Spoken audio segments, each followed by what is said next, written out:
Hi everyone, welcome back to ABM creations. ఈరోజు thread బ్యాంగిల్స్కి కావాల్సిన basic మెటీరియల్ని చూపిస్తున్నాం. బిగినర్స్కి జస్ట్ ఈ మెటీరియల్స్ ఉంటే చాలు థ్రెడ్ బ్యాంగిల్స్ క్రియేట్ చేసుకోవడానికి.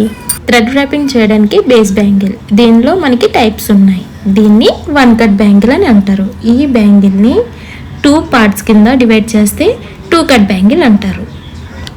చూసారా, 2 కట్ బ్యాంగిల్ని కలిపితే 1 కట్ అయింది. దీన్నే 2 కట్ బ్యాంగిల్ అంటారు.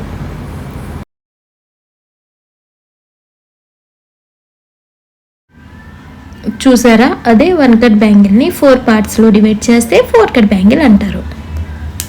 6 కట్ బ్యాంగిల్స్ కూడా ఉంటాయి. మీరు మీషోలో ప్లాస్టిక్ బ్యాంగిల్స్ అని సెర్చ్ చేస్తే దొరుకుతాయి.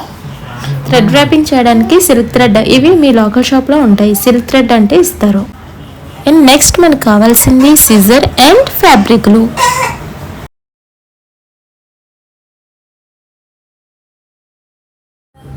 డిజైన్ చేసుకోవడానికి కుందన్స్లో షేప్స్ ఉంటాయి. Round shape, triangle shape, I shape, drop shape, moon shape, ఇంకా చాలా ఉంటాయి. బిగినర్స్కి ఈ మెటీరియల్ చాలు. ఈ కుందన్తో చాలా డిజైన్స్ చేయొచ్చు. అండ్ కుందన్ స్టిక్ చేయడానికి స్టిక్ పెన్ అవసరం ఉంటుంది.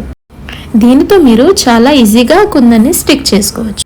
బిగినర్స్కి జస్ట్ ఈ మెటీరియల్స్ ఉంటే చాలు ప్రాక్టీస్ చేసుకోవడానికి. ఈ వీడియో యూస్ఫుల్గా అనిపిస్తే లైక్ చేయండి, ఫాలో చేయండి.